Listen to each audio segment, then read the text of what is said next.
आणि पांडुरंगाच्या माऊलींची समाधी देहूचे तुकोबाराय प्रभू रामचंद्र डोळ्यापुढे आणायचे आणि विठ्ठल विठ्ठल विठ्ठल विठ्ठल भजन करायचे सगळ्यांनी विठ्ठला विठ्ठला विठ्ठला विठ्ठला विठ्ठला विठ्ठला विठ्ठला अंतकरणापासून निघालेला आवाज आहे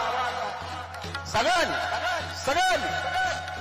देवेंद्रजींसाठी आपण सगळेजण एकत्र आले महाराष्ट्रासाठी राष्ट्रासाठी जगासाठी सगळ्यांनी एकदा घोषणा द्यायची पंढरी गौरदा हरी विठ्ठल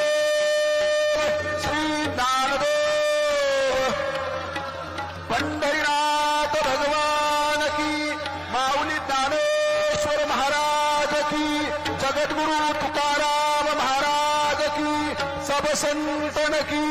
छत्रपती शिवाजी महाराज की धर्मवीर संभाजी महाराज की। आता एक घोषणा आपल्यासारखी सगळ्यांच्या प्रज्वलित असलेल्या ज्वाला सगळ्यांसाठी भारत